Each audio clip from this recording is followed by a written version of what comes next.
Benvinguts, benvingudes. Soc la María Berríos, directora de conservación. ¿No se escucha? Ahora sí. Benvinguts i benvingudes. Soc la María Berríos, directora de conservació i recerca d'aquesta casa, llar.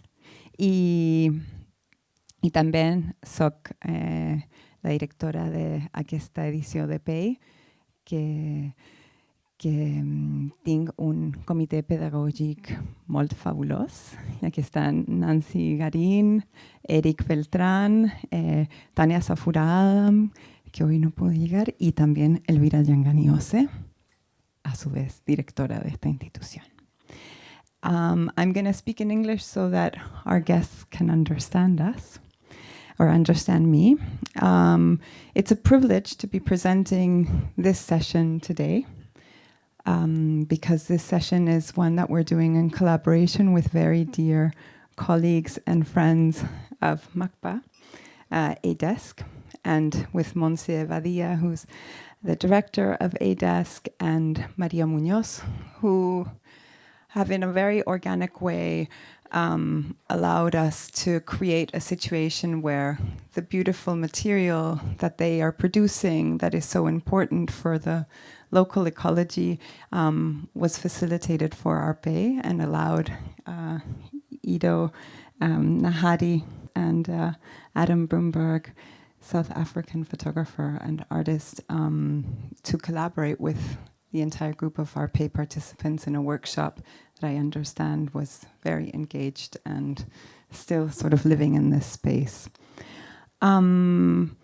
We're very happy to work with A-Desk because I think it's very important to underline, and as also this edition of PEI is thinking about,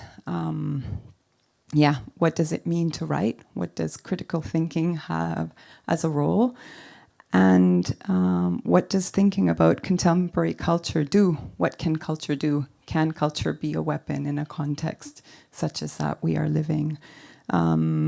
Reading the way that A-Desk describes himself made me think of Ghassan Kanafani's obituary, a very famous line that said he was the commando who never fired a gun, whose weapon was a ballpoint pen.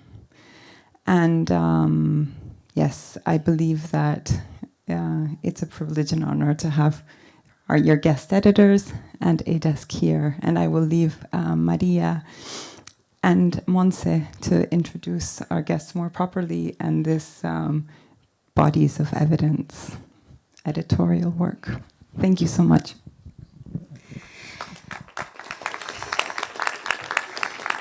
Thank you. Just very shortly to contextualize a little bit this presentation here. The origin of this talk actually took place like more than 2 years ago, in 2023. In September 2023, Adam, together with artists analyzed per Hebron, were our guest editors in A-Desk. The title of the thema they explored was intersectional solidarity. And I mention this because I think is the thema of this edition of the PEI and the articles you can find in our web. So basically what is about is how can bring light that different movements of resistance, the freedom for Palestine, the equality for LGBTQ+, for the indigenous, for the earth movements, for the violence to protect women in Iran, all these have in common this resistance against the oppression. And these are the wonderful texts they produce. The collaboration continues 2 years later, and is the reason of this talk today. So I'm going to speak in Spanish. We wanted to do it English, Catalan, and Spanish because it's the three languages of our web. So in July this year, we have again Adam Broomberg. Estoy hablando en inglés. Perdón. Tuvimos a Adam Broomberg esta vez con Ido Nahari como editores residentes en nuestra plataforma, en la sección de Magazine, con el tema de Cuerpos de Evidencia, el tema que van a presentar a continuación. ADESC lanza un programa público anual presencial en colaboración con diferentes instituciones de Barcelona. Para Cuerpos de Evidencia pensamos que el MACBA sería el recipiente adecuado para presentar Cuerpos de Evidencia. El MACBA no solo aceptó, sino que incluyó Cuerpos de Evidencia en su programa de estudios independientes, de manera que aparte de servir de host para el evento, también participó del evento o participa del evento que vamos a presentar a continuación. Los ponentes brevemente son Adam Broomberg, que María ya introdujo, es artista, activista y educador, y Ido Nahari es, ahora mismo hace un doctorado sobre sociología, además es investigador. Entonces, sin más dilación, pasamos la palabra a Ido y Adam y espero que disfrutéis. Y luego hay un Q&A, ¿cierto? Gracias.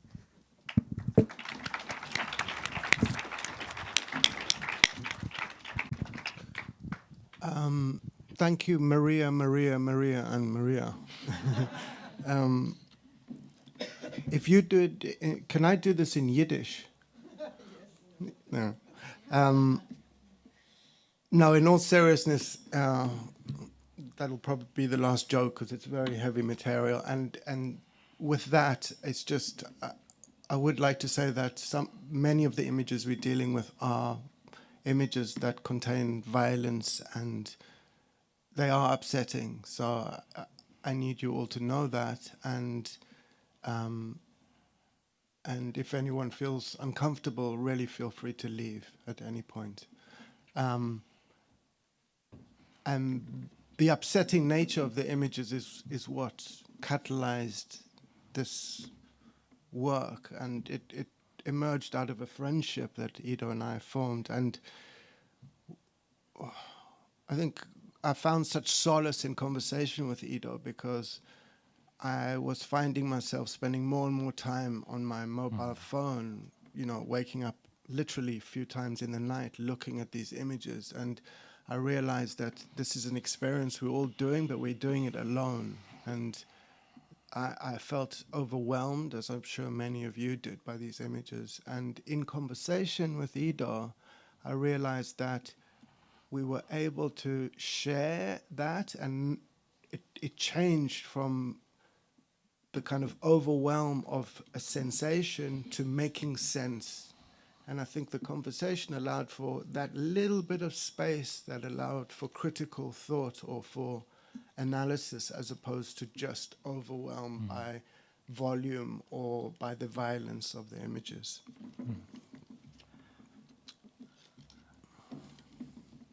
Of course, when we planned for this conversation with you tonight, we weren't fully aware, or we couldn't really imagine, the geopolitical developments that have occurred since. And right now, we are at a moment of a so-called ceasefire, which essentially also hedges the genocide and hedges the war as a sort of finitude, as a sort of a depoliticized moment in which bygones are bygones, in which at least it appears that the conflict and this round of carnage is over.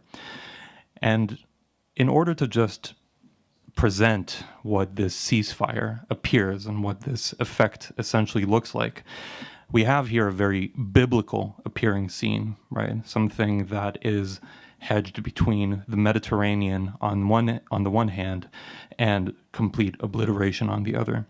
But what we found to be so remarkable about this image is not just what happens in the foreground of the image, but also, and no less importantly, the background, which are the Israeli cities, which remained, for the most part, intact, and at least far more intact than Gaza.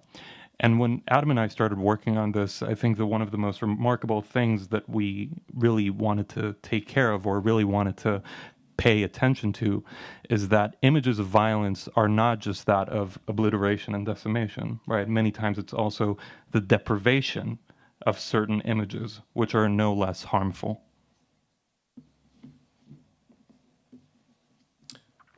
So it's important to say that we were both living in Berlin at the time, And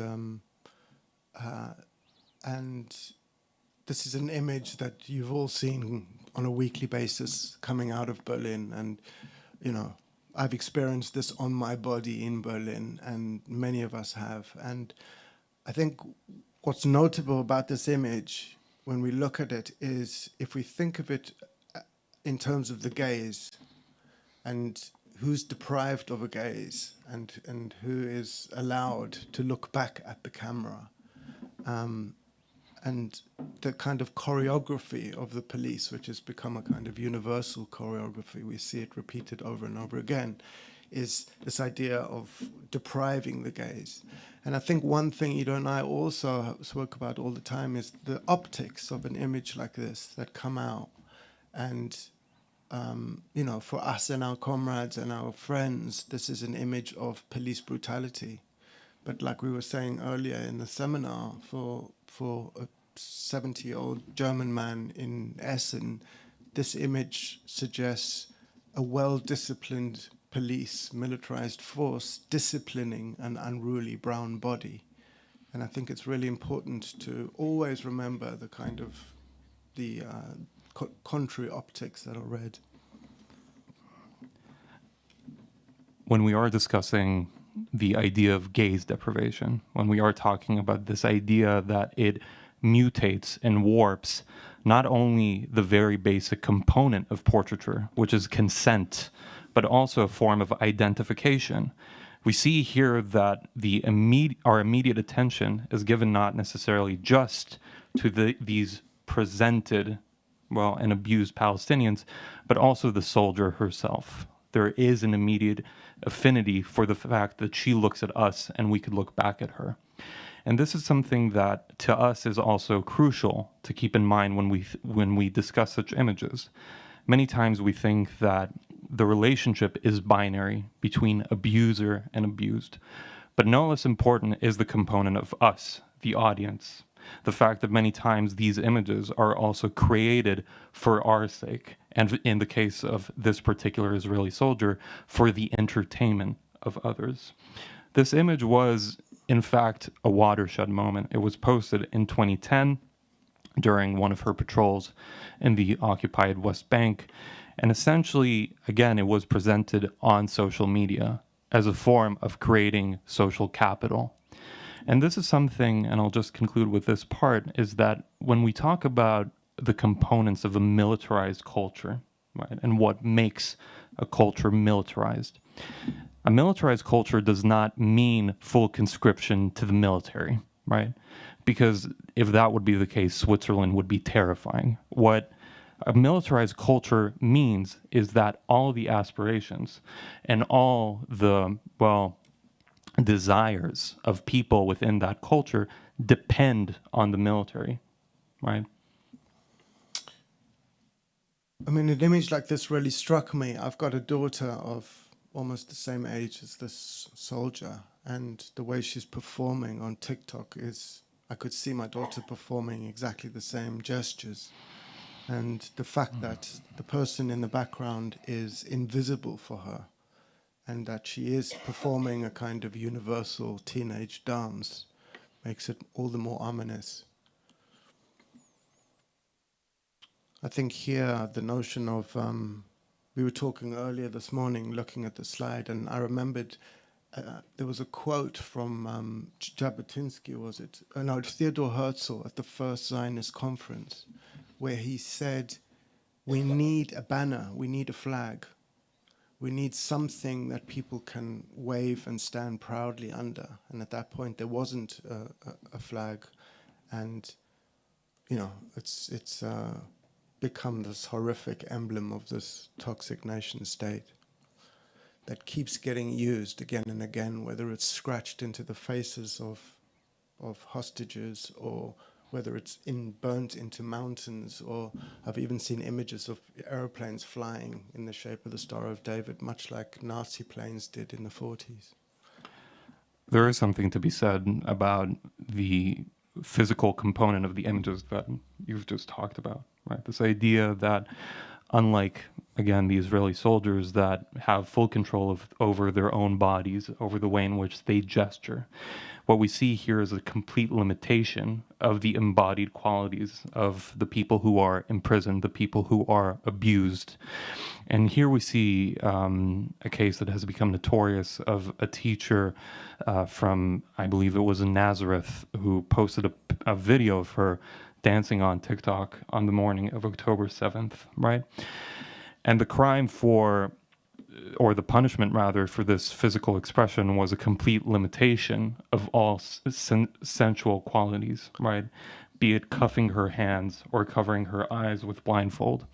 And now what's important is also, again, the contextualization or the presentation of her detention with the Israeli flag on the back and a banner at the top of it saying, "Together we will win," Am Yisrael Chai, which means in colloquial terms, the people of Israel will win, will overcome. If we compare these two images, the image on the left is a repetition of what we're seeing, this kind of, total control over bodies, in this case of a little boy. And what's interesting is the image on the right, which is a reproduction of the image on the left in the French newspapers. And they felt the compulsion to actually blur the faces of the soldiers.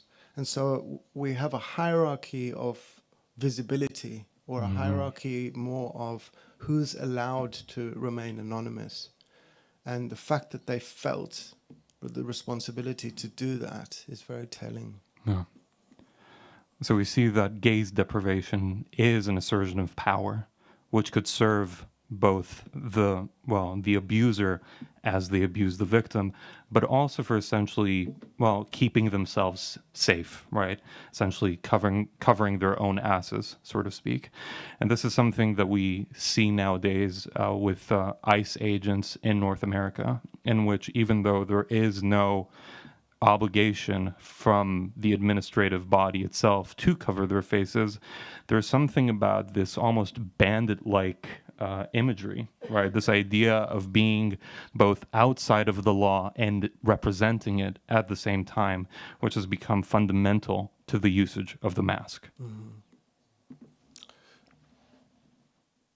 What we were doing in conversation as well is kind of trying to take the space to look at historical precedents for the same images. And on the left, we've got an image of from Sri Lanka of a Tamil prisoner, and on the right, the infamous image of the Palestinian prisoner. Mm. And I think it's also important on a more kind of more geopolitical, broader version to understand and to look at the genocide of the Tamils in 2002, which is literally a copy and paste of what's been happening in Gaza over the last 2 years. The bombing and Israel being involved with the Sri Lankan government.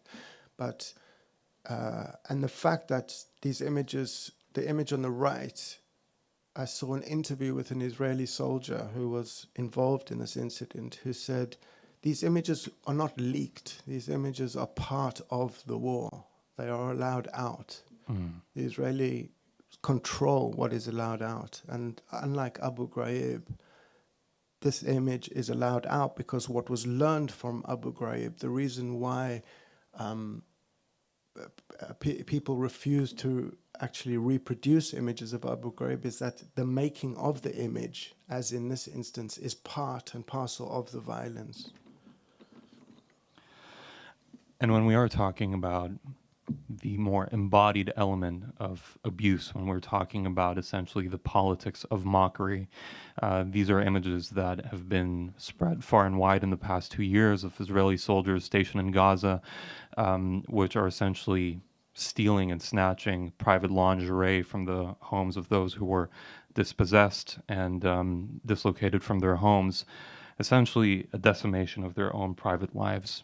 And I mean, but to actually think about them rummaging through the most private spaces in their domestic homes, in the corners of cupboards, and taking out lingerie or pieces of clothing that touch the bodies of Palestinian women, and wearing them in this kind of pantomime, which is actually performative rape. It's nothing less than that. And it runs alongside the real rape that was also amplified and actually debated and supported in the Knesset. So I don't think that these should be taken lightly.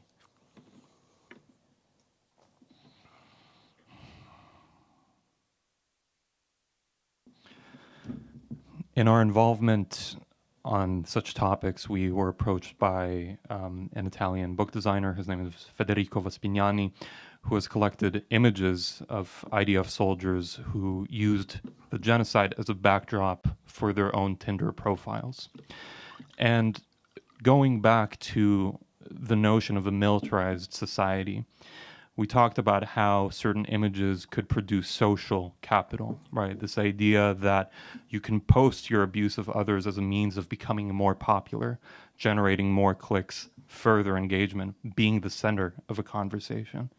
But what we see here, which is no less important, is also the production of sexual capital, right? This idea that the glamorization of your own body depends on the obliteration of another body. And again, there's a history of the sexualized female Israeli soldier. And there was one point where the IDF, the IOF, were having trouble recruiting soldiers from abroad, from America. And they went on a campaign using Maxim magazine, and what was the other magazine? I think it was Sports Illustrated. You know, and there's this kind of double-page spread of Gal Gadot, you know, the emblematic IDF soldier who's made Hollywood, like literally a double-page Playboy-like image of her, you know, thing. And this is from an agency called Alpha Gun Angel, which still exists. The other thing that I think is no less telling is the fact that there is a need to always represent the soldiers or the violence as conducted by attractive people or conventionally attractive people. And this idea that many times there's sort of, I mean, this form of beauty also depoliticizes, or this kind of sexual attraction is a form of essentially, well, covering all the crimes under the rug in one way or another. And this is the kind of inverse of that, where you have Israelis dressing up as Palestinians in a very pastiche-like way. But the poster on the left is really ominous, because you have a very attractive man dressed as a Palestinian, which is, the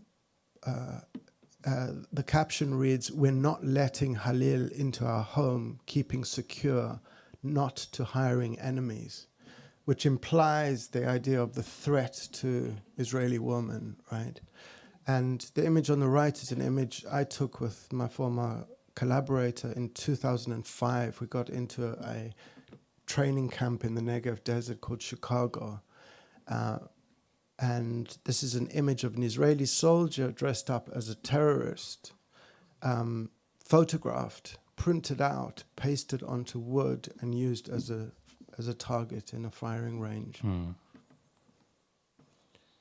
And I think one of the things that Ido actually asked me this question is, and we realized that we've seen, you know, at this point, it was about a year in, literally thousands of broken, rubbled, torn Palestinian bodies, and not one wounded or dead Israeli soldier.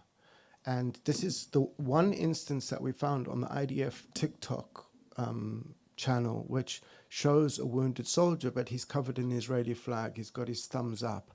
And the caption was Brotherhood of Warriors, and the name of his unit. And when Israelis are presented as dead, they are dignified because they're inside a coffin, covered in a flag, and they're accompanied by an image of them at their most vital. Yeah, right? their prime. And what Ido said, and it's totally right, what he read in, is that some bodies are sanctified. Israeli bodies are sanctified. And that sanctification can only happen at the expense of the other. And that tsunami of rubbled images serves to further dehumanize. One sentence that Palestinian activists and Palestinian themselves share time after time again, which has become no less important in the understanding of the genocide, is we are not numbers, right? And I think that it alludes to the fact that there is a quantitative understanding of victims, right? This is something that we have been exposed to time after time again. 55 killed last week, 17 yesterday. And then there are also those who are becoming qualitative victims, still humanized, still given a face, still given a biography. And this is something that could only exist when the tipping of the amount of victims from either side starts to shift drastically. When we can only understand, well, as it is the case with all genocides, be it from Yugoslavia to even the Holocaust, is the fact that there is a moment in which the visual becomes numerical in order to kind of comprehend it. And following that, if we do assume that Israel controls the images that are going out, the volume, the sheer quantity of dead Palestinian bodies and broken bodies that we saw, like Hanan's body over here, perhaps it serves a purpose that looking at that sheer volume of broken bodies suggests that these bodies are not worth living, and they're certainly not worth grieving. And even in physical terms, the use of these bunker-busting bombs, that means, I mean, forensic architecture have spoken about this, that everything from the ground level 3 meters below is pulverized. So there's nothing to grieve over. And I think that's the point of these bombs, is that there's nothing left of your family to actually hold and to bury. And I think this is a very important idea of how images, whether they're digital or physical, is a very big distinction. Yeah. And I think these are the only, this really struck me, because every city I went to, I saw these images of Israeli hostages posted, printed out and put up on the wall. So it's a kind of temporary, but quite a semi-permanent memorial in a way, that's also shared in a communal way, and it's allowed to be up. Whereas we have to deal alone on our phone, on our particular algorithm. And I think the fact that it exists in a physical space is really important. Going back to the more historical components of the genocide, it was also crucial for us to relook or reobserve the images of the MACBA from 1947, 1948, which was the mass expulsion of Palestinians from their villages, from their homes, from their cities. And what we found quite striking, going back to the fact that violence is produced not just from presenting it, but also from depriving it, is the fact that these images look very pastoral, right? They look almost like vagabonding people migrating from one place to the other. There is almost no representation in images of the Nakba of an Israeli soldier sticking a gun to people's heads. There is some sort of a forced pastoralization, which also serves geopolitical purposes, and not to say also ethnic ones, given the fact that if people are vagabonding, if they are Bedouins, for example, they don't have a claim over any territory. They don't have a claim over any piece of land. This is something that is, quote unquote, in their nature or in their culture. This is a picture taken in a place called Mini Israel. So Mini Israel is one of these miniature cities, you know, that it's like a tourist attraction. It's like a 1 to 2,000 scale model of the supposed state of Israel. And you have everything there and it all moving, and there's, you know, aeroplanes. And the only representations of Palestinians are either praying or as shepherds. So again, this notion of them being nomadic, but not represented as members of a contemporary and city or landscape at all. And I think it's also this brought us back to kind of early colonial photographs. And Abigail Solomon Godot speaks well about this in Photography in the Dark, where she speaks about the French. This is not a French picture, but the French colonial pictures from Palestine are all devoid of people. And for long there was an argument that because there were glass plates, the shutter speed was very slow, so if people were there, they were rendered invisible because they moved slowly through it. But it's quite clear that colonial powers chose these pictures and chose these landscapes which were, you know, a people without land for a land without for a people without land. Again, another picture of a series that we took in 2005 and published in 2006. And since 1948, 240 million pine trees have been planted in Israel by the Jewish National Fund. And it was Tzvi Efrat, who was head of Bezalel Architecture School, and his PhD thesis was to map the sites of these forests over the 550 Arab villages that were destroyed. And there's an absolute correlation. And this is a trick that the Zionists learned from the Germans and the Poles, which is if you want to get rid of a crime scene, like a mass grave, you plant pine trees because they grow very quickly. And within about 5 or 10 years, it looks like it's very bucolic and looks like it's been there since the Jurassic period. And the rocks you see, which look like they've been there since the Bible, are actually, that's evidence of the rubble of broken villages and broken homes. And there's a further perversion in the naming of these forests, because they're called the Forest of the 6 Million or the Martyrs' Forest. So when Israelis go for a picnic, what you're doing is you're sitting on a crime scene that looks like nature, because I was told as a child going to a Zionist Jewish school in apartheid South Africa, which we can get to later, but every day told that what we were doing was making the desert bloom, right? And so when you sit and you have that forest in this blooming desert, you're also paying homage to your ancestors who died in the Holocaust, which then justifies the state of Israel. So it's this kind of endless loop. I'd like to, before we talk about Nakba denialism, I want to maybe, talk with you a little bit about that ecological dimension that you've just discussed. Because many times there's this notion that has become, a truism that in colonialism, what matters most is also the destruction of the nature, right, in order to assert power, in order to assert dominance. But I think that no less important is what you just stated, that in this form of settler colonialism, the creation of nature was no less important, right? Although those trees are transplanted, and the indigenous trees, being the olives, we know that over 1 million of these olive trees that are, some of whom are 3,000 years old, have been destroyed in 67. So that destruction still exists. Terraforming. Yeah. We've talked a lot about the visual components of the genocide, but I think that no less important is also the linguistic elements that have led it to permeate and to exist.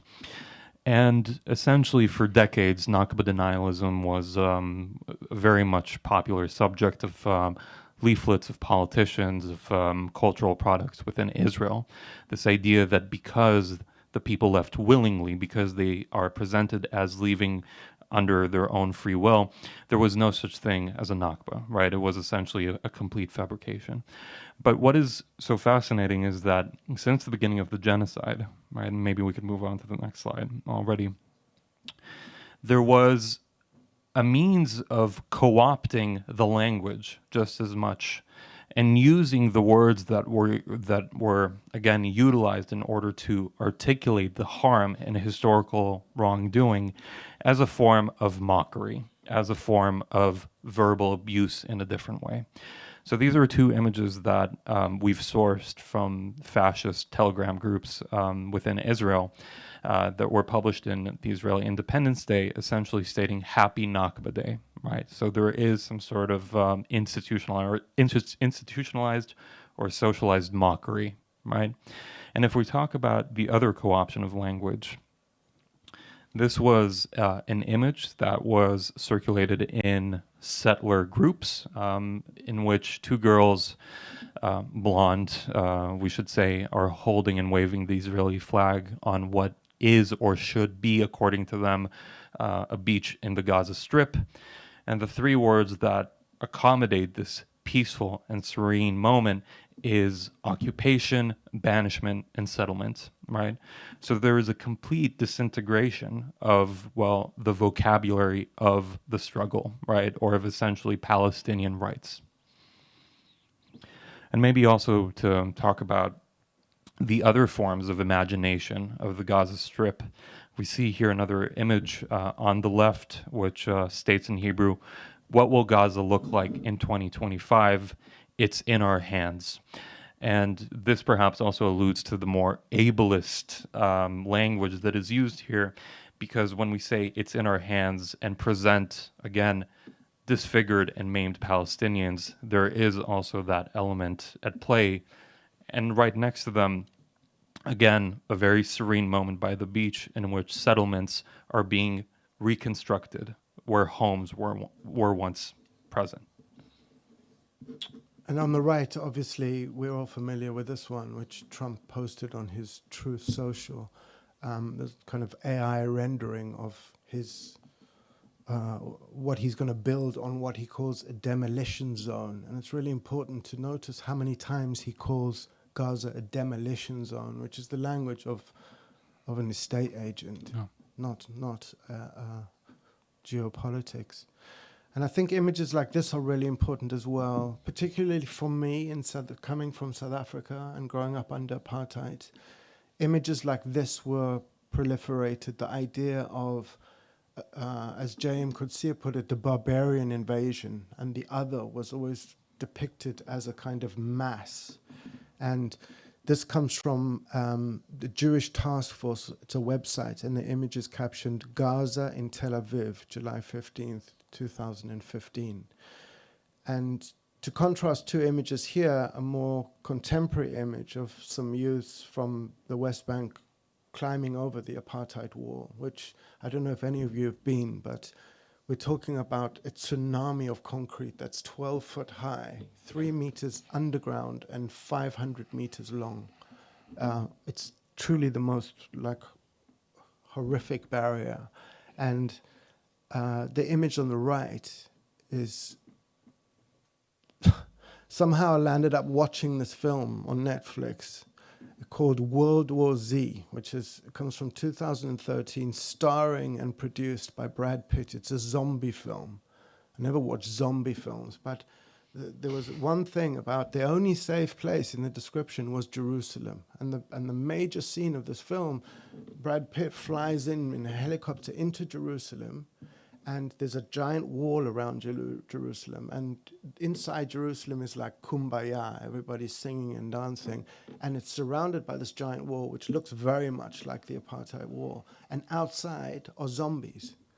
And if we just think about that, and we think about how Foucault spoke about infrastructure and the plague, and we apply that, and when I think about my nieces and nephews who live in Israel, who've engaged, my nephew's been in Gaza and fighting in Gaza in the last few years, so in the little I've spoken, I've heard the language, and I think that the most ominous function of this architecture is that it functions to allow the Israelis to imagine the worst possible incarnation of the enemy, of the zombie, of the other, on the other side of that wall.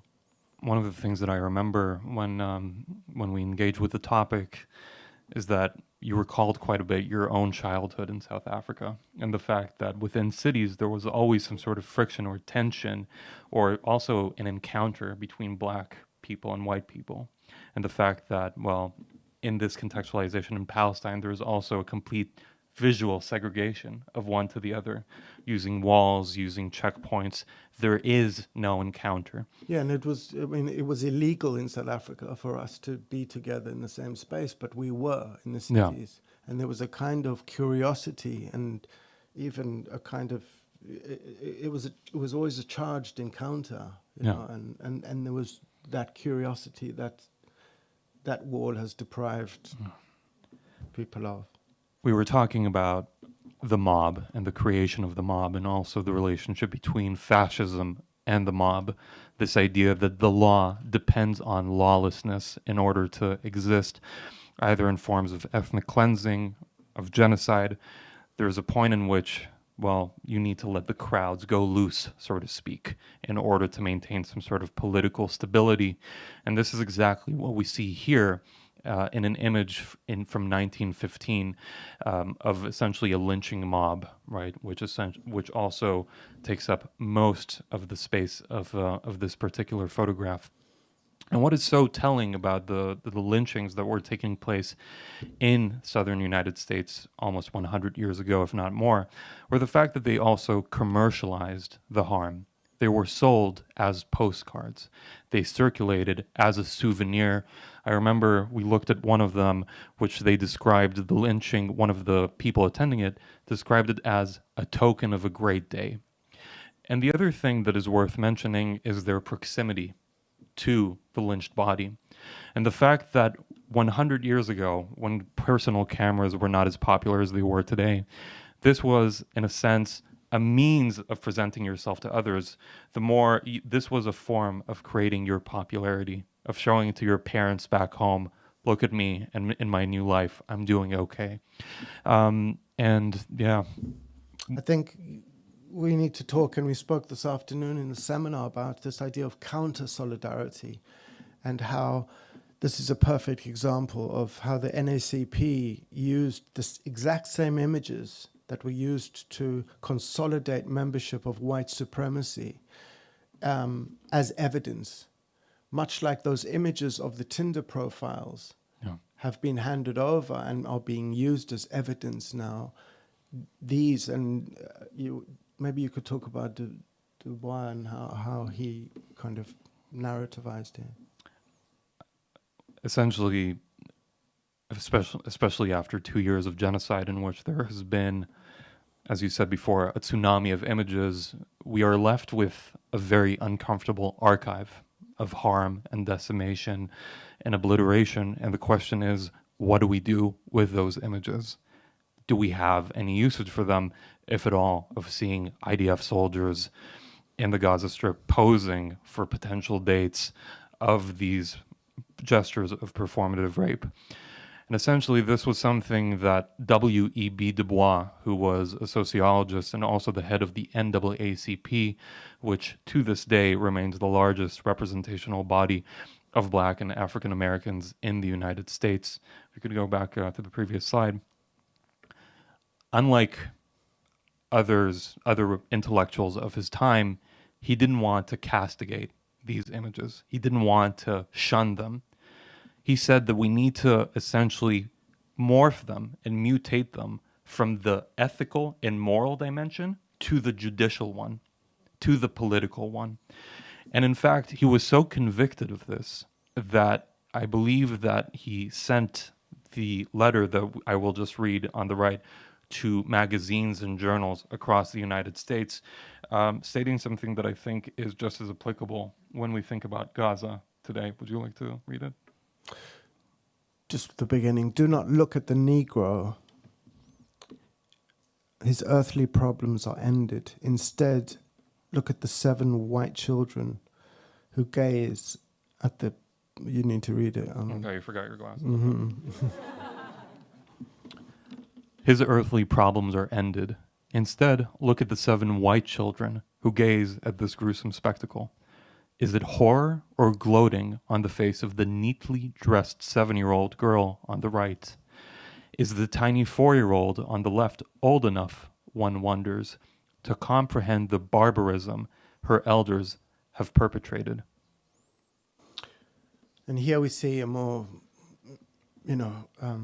recent incarnation of exactly the same logic.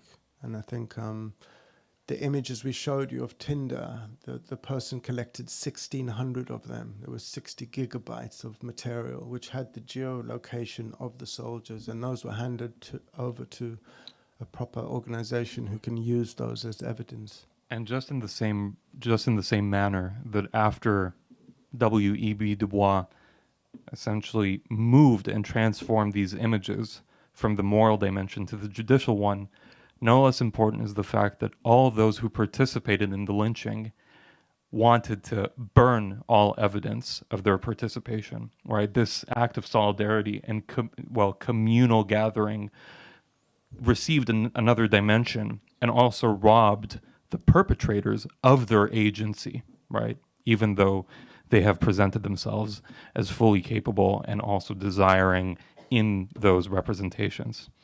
There's an amazing text by Mark Twain called, I think it's called The Incorruptible Kodak, where he assumes the persona of King Leopold and he bemoans the invention of the Kodak camera because he said suddenly for the first time actual visual evidence is being brought back of crimes committed. In the Congo, in this case, yeah. And the image on the right is a Congolese man, Nasala, who's bringing actually the severed, hands and feet of his child to the prefect to show it as proof. And I think here it's important to understand these images from Abu Ghraib and consider the presence of technology, the presence of the camera, and the fact that the taking of these images is very much part of the violence and the torture process and the humiliation. And what was very interesting was when Errol Morris and Philip Gorovich collaborated, and Errol Morris did a documentary, as we know, called Standard Operating Procedure, and Philip Gorovich did the book. But he had the wisdom to say, I'm not going to reproduce these images, because he said to reproduce them is actually to reproduce the violence and the humiliation. And we've seen that more recently in the Berlin Biennale 2 incarnations ago, when these images were pasted up in the Hamburger Bahnhof, very large, next to the work of young Iraqi artists who knew the names of these people. And it's very interesting that we all remember the name of Lindy England, We all remember the name of the white perpetrator. And I think the idea of reclaiming identity of the oppressed, and in this case, Saddam Saleh is able to speak back to the image and to reclaim some sense of wholeness and humanity. And I think this image is really important. It's an image that I used in a book that was published in 2011 called War Primer 2. And it's the famous, one of the stills from an image from WikiLeaks called Collateral Murder. And it's, you know it all, it's from the drone that when they killed the innocent Reuters journalist. And I had this crazy moment when a young Iraqi student who had made his way from Iraq all the way to Germany, literally with an iPhone, that was all he had. And after about 6 months in Germany studying, he came to visit me and he had a copy of the book.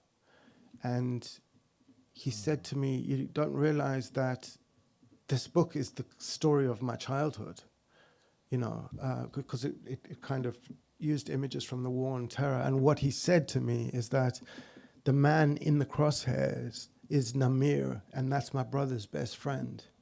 And I'd never considered that. I'd never actually thought to actually name or understand who's in those images. I'd like to maybe also add some thoughts about this this image, given how striking it is. And in fact, in one of the articles that we published on A-Desk, Adam and I looked quite a bit into the first Gulf War, Operation Desert Storm. And General Schwarzkopf was his name, who was essentially the commander who was in charge of this so-called military operation. He was the one who created such aerial images for the first time for public consumption.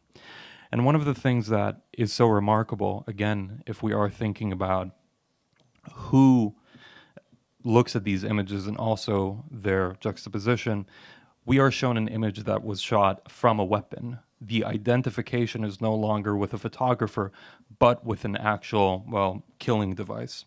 And this goes back to, just briefly, I'll mention the conversation that we had with the wonderful PEI participants, is the fact that many times we now understand technology through the violence that it creates, right?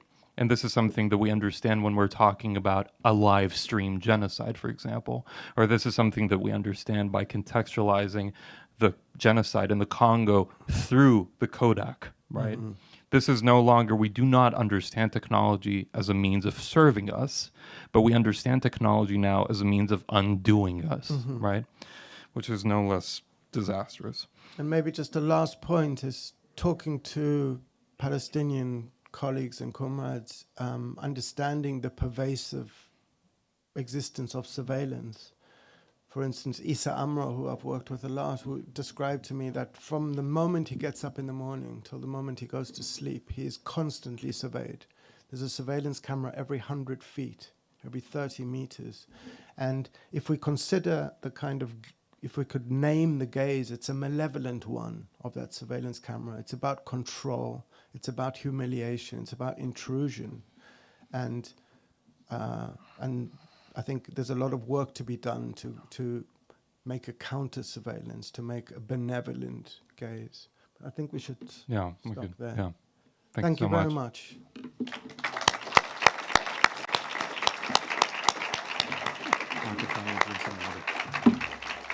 Yeah. Thank you so much, Adam and Ido.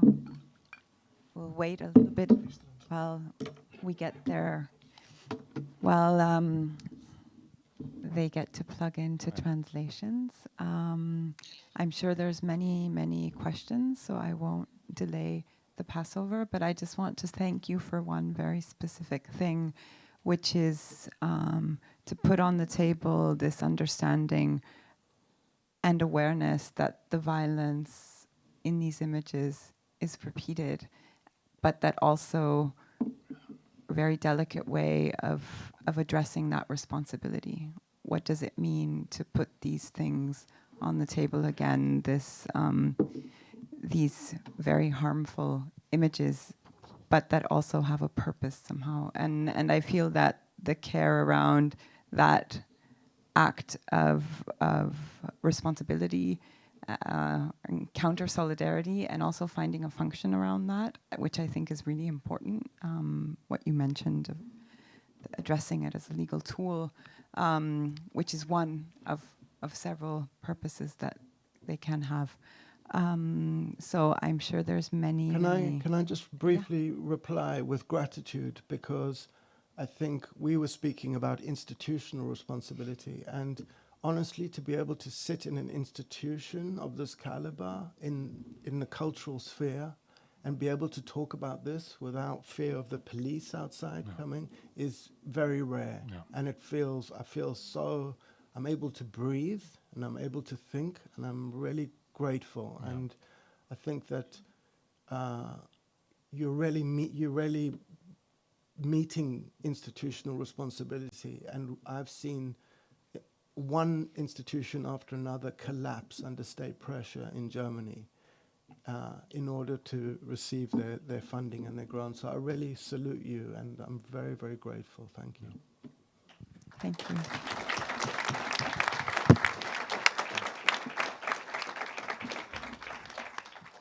Well, I think it's a collective body of gratitude that we have here. So I will open it up to the floor, because I could even hear murmurings as you were passing.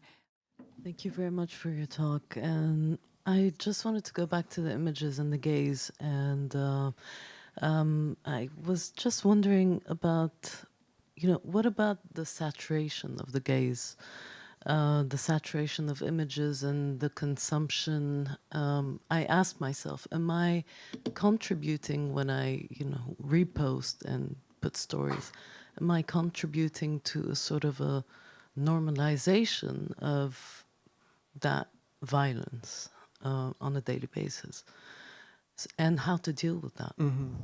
I think, thanks for the question. I think it's really spot on. And I made a personal decision at the start of, well, when was the start of the genocide? In 2019 or 2000, you know, it's like 19, but not ever to repost an image of a wounded or dead Palestinian body out of respect. But I think the proliferation and the repeat and the reposting and the kind of what you call the saturation of those images, it serves a purpose.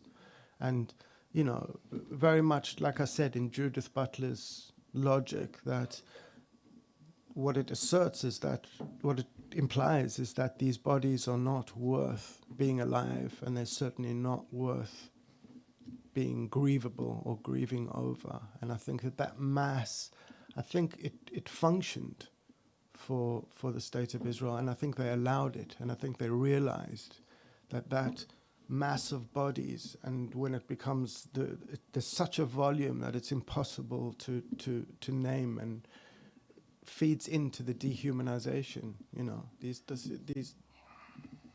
is rubble. It's a construction site. It's not, you know. When we were researching this, it was very interesting to read photography books or, well, like theoretical books about photography from the 1980s and 90s, kind of the heyday of cynical postmodernism, in which a lot of writers, some of which I really appreciate, such as Susan Sontag, to give one blatant example, blame photojournalists as essentially imperial agents, right? Orientalists in the making. And going back to the theme that now we understand technology through violence, that distinction of photographer and photographed has now somewhat collapsed, right? A lot of people now document themselves amidst their own violence, and therefore they have an agency and also a voice in how they want to reiterate that violence. One thing that we didn't discuss, but is no less important, this lecture is central, its emphasis is on the photographic. But we can't really deny the fact that most of us have consumed videos when looking into Gaza. And it is true that with this more narrativized form, if we could call it that, there is also a different understanding of the actors presented or the subjects presented in them. And then the engagement that they could have with us as an unwilling audience, unwilling to, in the sense that, well, it is immense violence, right, differs as a result of that.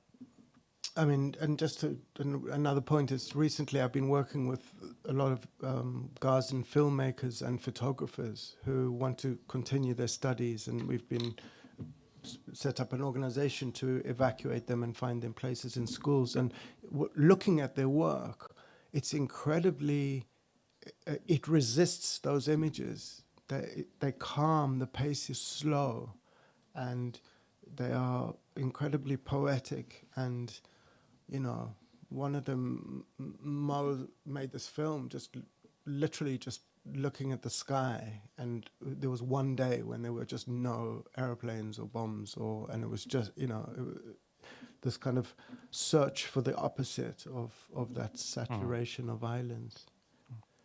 And I think just to say that, you know, the future is their voices, because they are, you know, those are the future storytellers.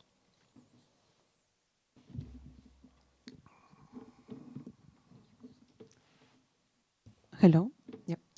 Thank you. Here.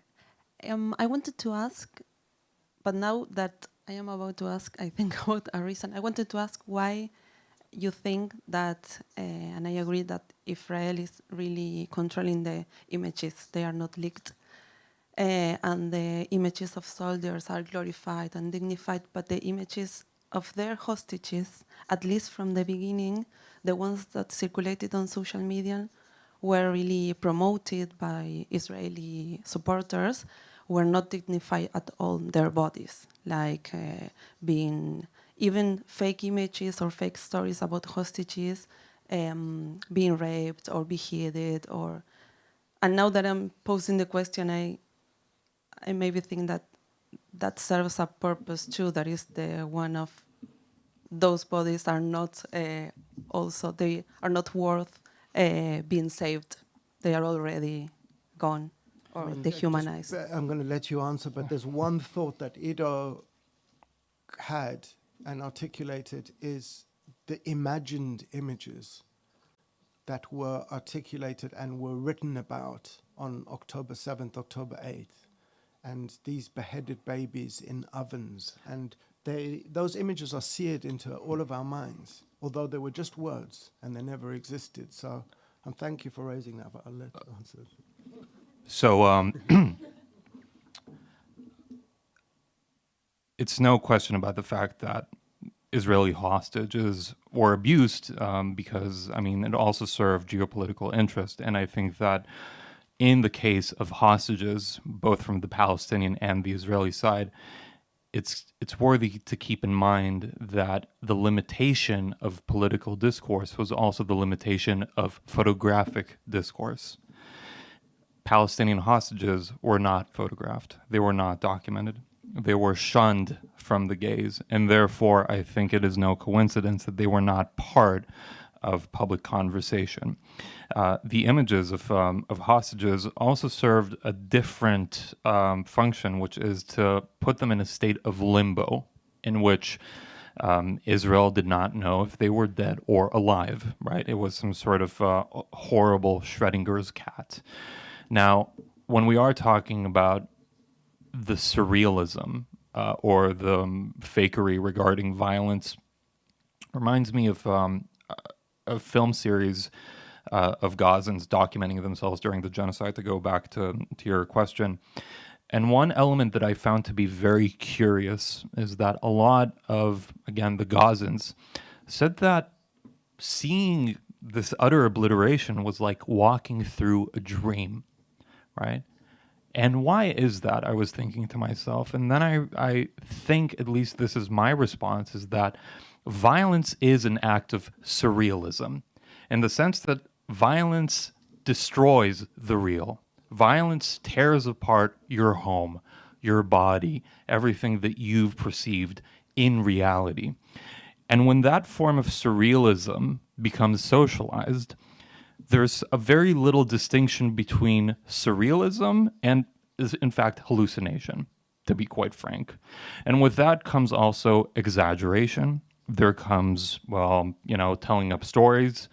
And this has been no less evident in October 7th as it was in different historical iterations. And I think it's also important to recognize the role that part of genocide is the destruction of knowledge. And so that speaks to the kind of disassociation when it's not just the destruction of the physical people, but the knowledge, and that's part of the tactic.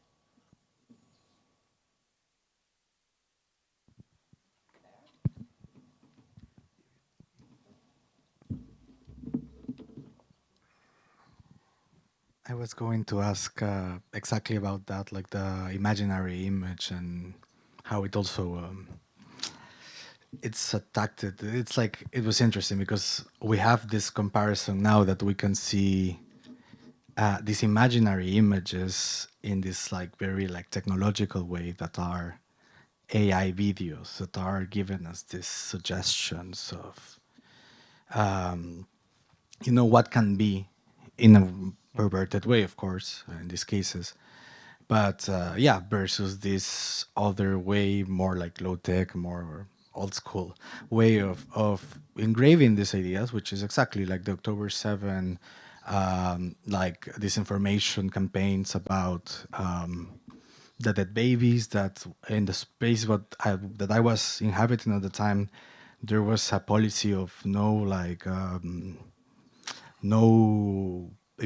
political information in the space, but there started to be symbolic information. Like one day we arrived and there were 40 lit candles, and I'm also thinking of maybe like that infamous, like the Donald Trump, they're eating the cats and they're eating the dogs kind of thing. And for me, I see the exaggeration in both cases, but I just want to like hear about you, like this comparison of do they act in the same way like the AI generated and like just like the imaginary image, or one can be more perverse than the other, more dehumanizing? I mean, what comes to mind for me is going back to 9/11, and I remember conversing with Ian Boal, who was a member of a collective called Retort, and he described 9/11 as an image wound sustained by the West, by the empire, by America. And he described the wars in Iraq and Afghanistan as genocidal pursuits for images that could reply to that. And we remember the so-called leaked images of the execution of Saddam, or even when he came out of the rabbit hole and they had the torch down his throat, as like literally a kind of perverse intrusion into the body, or the toppling of his statue, and or George Bush standing proclaiming victory. There were all these kind of imaginary images. I could imagine an art director literally writing a description and then they enacted it. And I think it's quite curious to think of those wars as a pursuit of images, and to think of this in a similar way.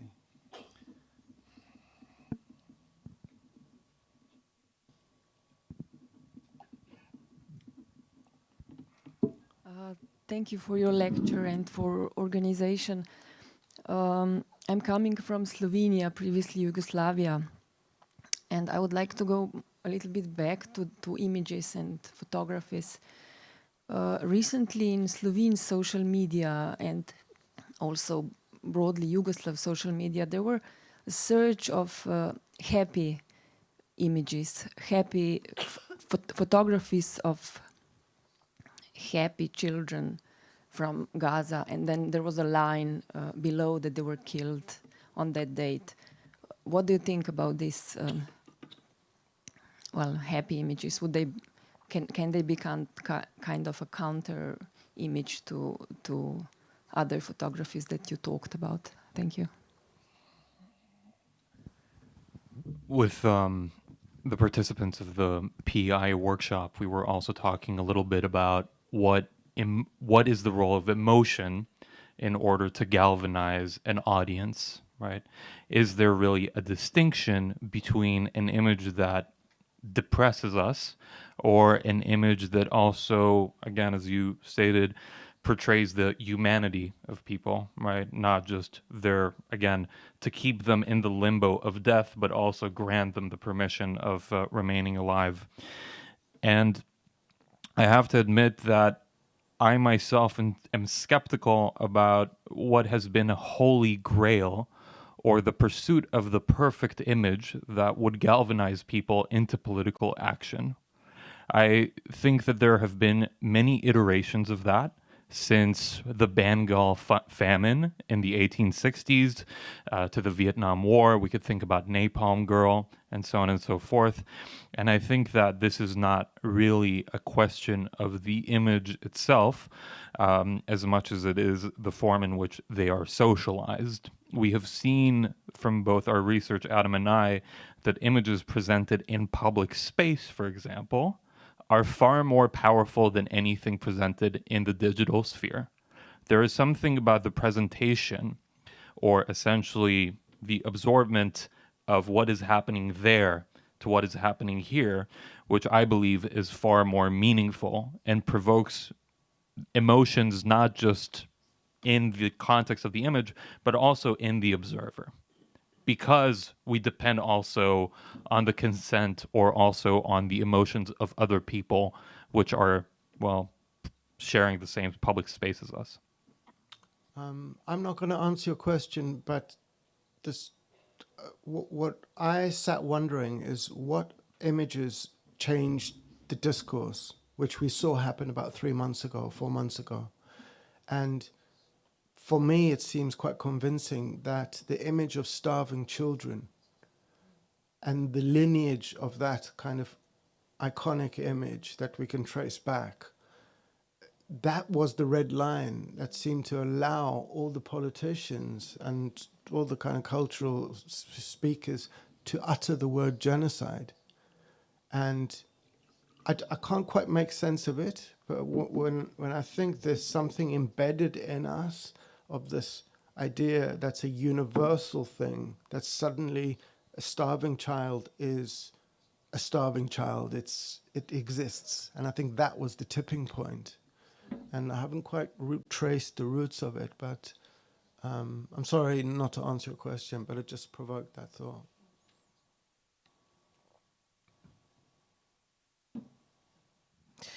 Well, thank you once again for these heartbreaking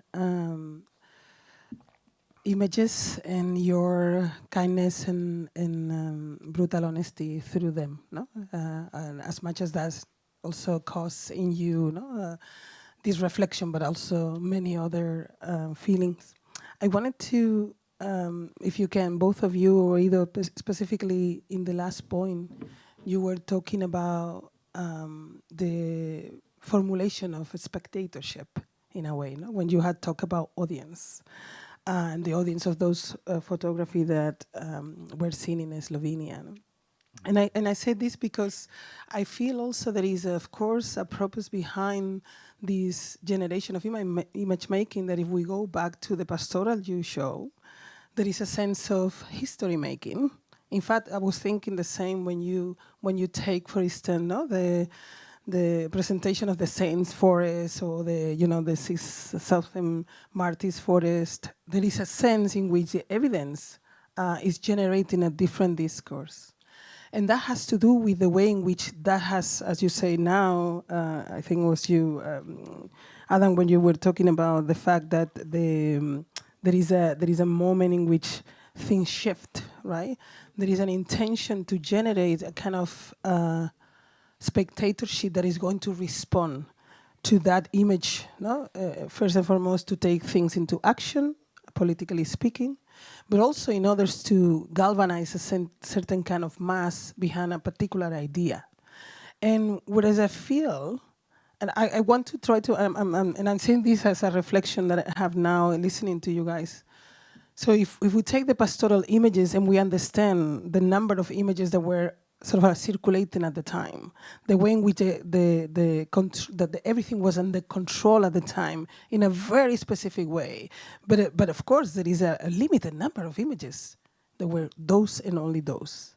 Now, we have a massive saturation, but again, is addressed to somehow fulfill the same idolatria. No? All of that is part of the same formulation of history making in terms of audience making, in terms of spectatorship. I don't know, I suppose in my head, what is really crazy is that we're still in a world in which that incongruence is made possible because the image making that are shared and shift to response to a specific means, right? And again, this is us. We are the ones, not necessarily this group, but I mean like people at the end of the day. Spectatorship and history making are going hand in hand. No? And I go back to the voice, no? To the wa. Don't look at the Negro, look at the white gaze. No? Like how can we, we take that, how can we discuss our role in making or taking agency of a spectatorship that are inviting us to, or forcing us to go in, no? Like I feel like this is so critical at this point. If there is a political obligation, if there is a moral obligation, it is to highlight the absence, right?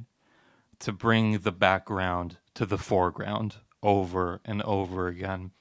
You were talking about the pastoralization that existed during the MACBA, but I am also compelled to argue with you just a little bit and say that this is it's a public platform. Thank you so much. Love this mic. It is no less important to state that this is not purely historical. In fact, this is something that is happening today. I'll give you just one example. I have a strange fixation on architectural forums. I like them quite a bit, and for some reason, I've committed myself to the Saudi one, in which they are presenting phantasmagorical projects such as The Line, which I'm sure that a lot of people here have heard about. For those who have not, it's essentially an apocalyptic project run by the Saudi kingdom, a city democrated to a 3-kilometer long line, and I believe that the margins are, well, something like 500 meters from place to place. With these images of architectural rendering and these drone shots of, again, a land without a people, a pure desert, no one really talks about the hundreds of tribes and people who were also just pushed aside in order to create this vanity project, right? There is also a sense, and here I owe this observation to a wonderful book written by Sintujan Varatraja and Moshtari Hillel, both activists and public speakers in Germany, who've said that many times solidarity with one group is used as a means to conceal your abuse of another. So, for example, and this is where it gets very tricky, the support of the Moroccan government in Palestine as a means to distract the public of the abuse of people in Western Sahara. And we could say the same thing about the Malaysian government. And we could say this time after time again. What is important is to situate that just because you are in solidarity with one group, it does not mean that you are absolved from other political obligations and other social obligations that you might have. We all know of the fact that in a lot of solidarity groups, which again Adam and I talked about, is the fact that solidarity is not inherently progressive. We all know that in such groups there is racism, there is anti-Semitism, there is transphobia. The project is never complete. What is important is to, again, bring the background to the foreground. Can I answer from a much more personal perspective, which is thinking about race and looking at the white man? I think back to my ancestors, my grandparents, who all got on boats from the Pale, from Eastern Europe, so Lithuania and Poland. They got on boats as the oppressed Jews running for their life from the pogroms and the imminent Holocaust. And within 3 weeks, they stepped foot on South African land, and they transformed, their identity was transformed from the oppressed Jew into a white oppressor. And it's an identity that they embraced thoroughly and very quickly. And they had full access to all the privilege that the apartheid regime offered them as white people. And I think I would say that our responsibility now is, and I take this from one of the most difficult books that I've read in the last year, which is, I think it's called Whites, Jews, and Us. Many of you might have read it by Huria Butelja. And really the most confrontational book that I've read in a long time. And in it, she speaks about Genet, I believe, who actually was able to betray his white race. And I think that that's our responsibility. And I think, but essentially, and to echo what Ido said, is it's about giving the platform now to Palestinian voices. That's it. I think we need to keep quiet. I'd like to get out of here and keep quiet. No, thank you so much. And we were in agreement, by the way. So, okay. Well, I actually have a question. I'm sorry. Well, it's maybe a comment around, I think it's really important to have this issue not only of accountability, but ethics of producing images, reproducing images, and gazing at images. And I think that throughout your talk, you were constantly putting an emphasis on this. But one I mean, for me, mothering throughout a genocide has been so schizophrenic to see these images after putting my child to bed. And I think accepting the violence of having to share that, like, it's not that people share those images freely. Like, it has a really high cost for a mother to share that image of their child. And I think that's very, very different from the cost of, or not even the cost, but the way that, for example, Trump and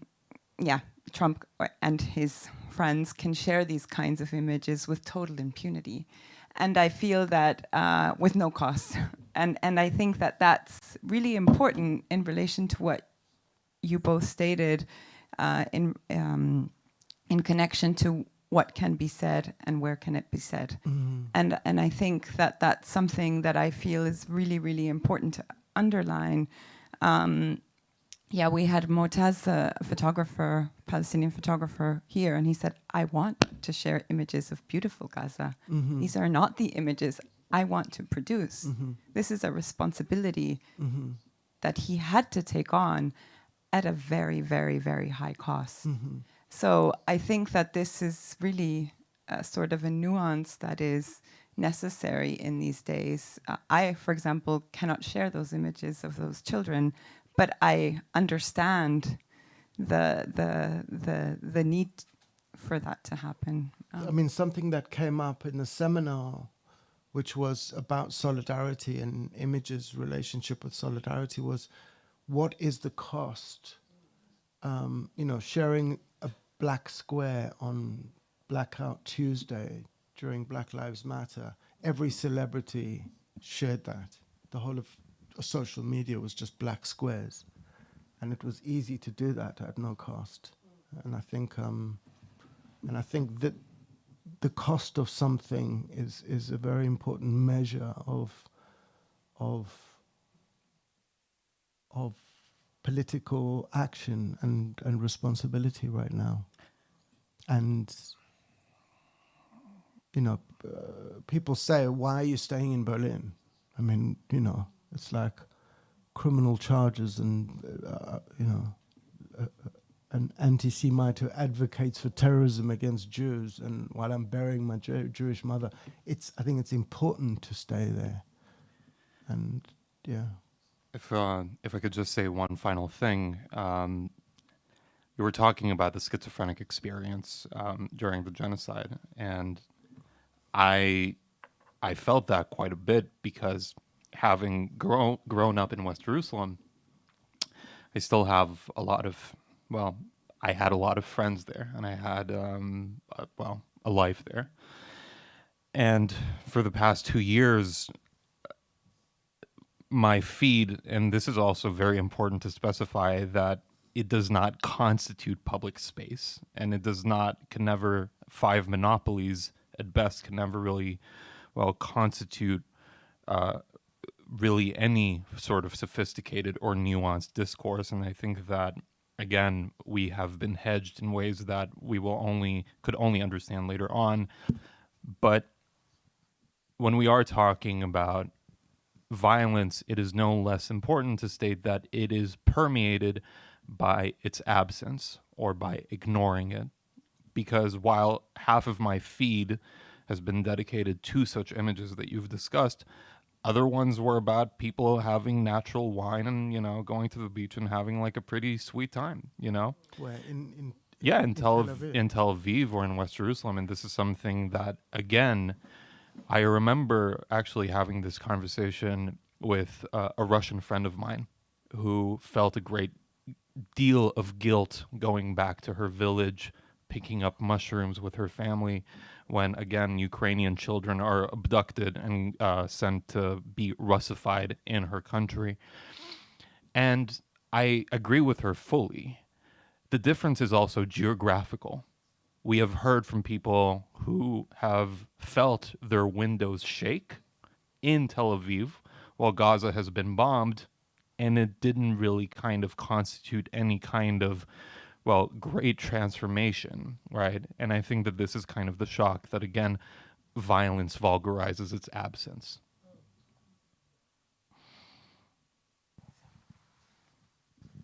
Well, yeah, I would like to close up now unless there's a last voice. With the last line of a poem by Mahmoud Darwish, hinted by Elvira, that says, "And those children will wait for their heroic father. I don't know who sold our homeland, but I saw who paid the price." And I thank you again, Ido and Adam, and all of you here for sharing that burden of looking at, really directly looking at who's paying the price.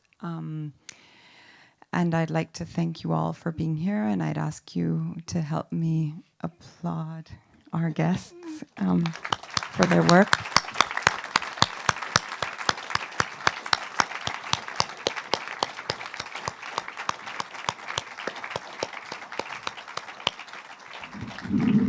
I would also like to thank very much our team. We have a technical team, our translators who are hiding behind this wall, Silvia and Jauma, and also our regidor and our PEI team. But really, thank you all so much for being here. Muchas gracias por venir. Y los dejo invitados. El 3 de septiembre tenemos aquí, el 3 de noviembre, muchas gracias. Tenemos Palestine Cinema Days. It will be our third consecutive year doing Palestine Cinema Days, which cannot happen anymore in Ramallah. So it happens every November all over the world in different institutions. It will happen here. So you're all welcome. Please come. That's on the 3rd of November. And then on the 5th of November, we have the opening of our amazing show towards Black Planet, a project for Black Planet, sorry. And there will be a talk also at that opening. So I really absolutely urge you to attend. And we have a performance that week to link to our entire program. And thank you so much for being here. Thank you so much for being this collective body.